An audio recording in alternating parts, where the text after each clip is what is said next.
Informal settlements are occurring all around the world. The populations are growing and they're growing rapidly, but you see them occurring in the rest of Africa, South America, China, various other places, so they're not something unique to South Africa. So in 2001, 1 in 7 households reside in informal settlement. In 2011, 1 in 5 to 6 households reside in informal settlement. In 2021, if a census is conducted, maybe we are looking at 1 in 4 households. An informal settlement is a gathering or construction of informal dwellings in an area. And they range in nature from a single dwelling to an entire, basically a suburb. And the construction materials varies, everything varies depending on what people build from, where they are, how many they are, how dense they are, but inherently informal. So the land is typically not owned, there's often no or very limited infrastructure, and there are various other factors that go with them. Informal settlements are collections of people living in really poverty-stricken circumstances. They're collections of very different types of people all living together in a shared space, and we tend to call that a community, but it's very much a heterogeneous place and space of different people who don't necessarily share the same thoughts, feelings, ideas, even religions or beliefs. Poverty is normally rife. People are normally staying in the first place because of poverty. They can't find jobs, or if they have jobs, they can't afford to live in informal housing. You have medical problems. Often there are lack of hygiene, lack of sewage, lack of facilities. Maybe they have electrical connections, maybe they don't. Crime is often rife. Substance abuse, drug abuse, various other things can be a challenge. Where they are built is typically not suitable for formal housing. So in many cases have floods, you have fires, you have various other problems that go with it. So informal settlements have changed quite a lot since the early 2000s in terms of their density. And because the density's changed, the dynamics have changed a lot. There used to be safer spaces, more community-oriented spaces, but they've now become melting pots of different people.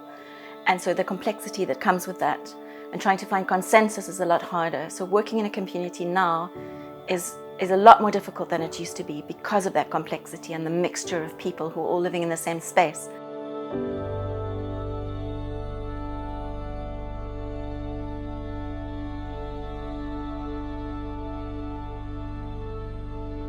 Fire can happen anywhere, be it formal and informal.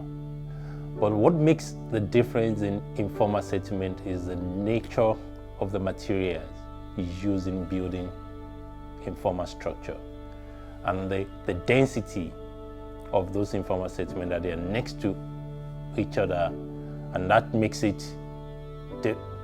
difference and also makes it difficult in terms of accessibility. Everything that shouldn't be together in terms of fire is in one place in a formal settlement. You've got dense dwellings, you have flammable materials, and you have often bad weather conditions, etc. that just pushes these fires. Once they get going, they really spread through quickly.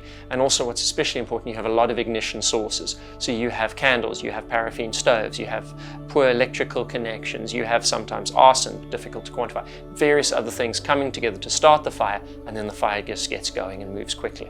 The informal dwelling fire safety problem is complex in South Africa because firstly you've got informal settlements, continuous informal dwellings around each other. Then you've got your backyard dwellings. We've got a formal home with back dwellings in the back. They're all informal dwellings, but they can be very different in nature, and also they can merge into one another.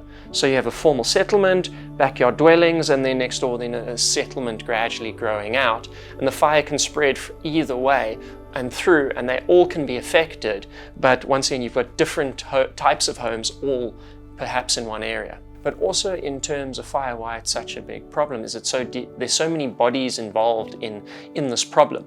Because whose problem is it? This is everyone's problem.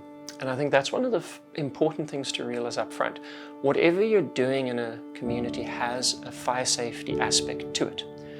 And when we start realizing that we all need to take ownership, as a community member, I need to be careful with my electrical connections, with my candles, and start working together. As the fire department, I need to, how do I work with the community? How do I make sure my response is as good as it can be?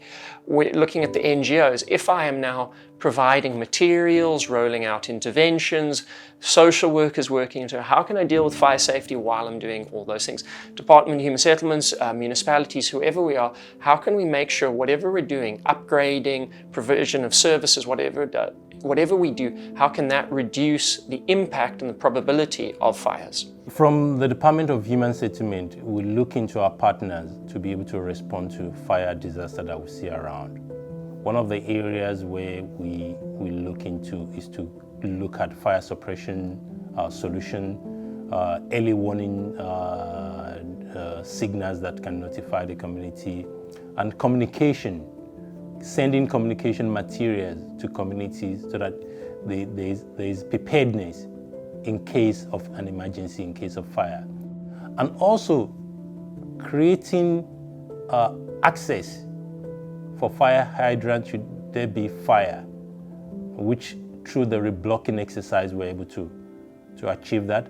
And through typical upgrading, incremental upgrading, where we take an informal settlement to phase 3 of the UISP, which speaks to each and every household having their own plot.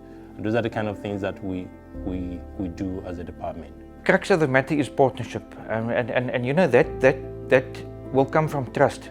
So you need to formalize community engagements. You need to develop structures or strategies that is aligned to that specific community and that specific risk. Interventions, there will never be one intervention. We always have to think of a holistic solution and a holistic approach to it. And the whole focus of our work has been to try and look at what is available, and then you can start looking at what is best for my settlement, what is best for my home, or what is best for my community or the community I'm working with. And then we can look at those and which one would be most suitable and give us our best bang for our buck. When it comes to informal settlements, you know, I tend to focus on the 4 predominant ones. The first one is engaged. The first E is engagement. Engage with the community. The second one is education. The third one is enforcement. And as I said, you know, it could be formal or informal. Then engineering. Engineer solutions. When I say engineer solutions, it doesn't have to be an academic solution. It can be solutions based on the experiences of the community and the population. With informal settlements and backyard dwellings, we will never get rid of fires altogether. But we can definitely reduce the number of fires and we can reduce the impact of fires, so that when a fire does break out, maybe 10 homes are burnt down rather than 50 or 100 or 1,000. And also, instead of maybe having 1,000 fires, we have 500, 200, 100. So a big effort can move towards reducing the number of people affected and the extent to which they're affected. But we will never get rid of these problems. While we have informal settlement homes and backyard dwellings, we will have informal settlement and backyard fires.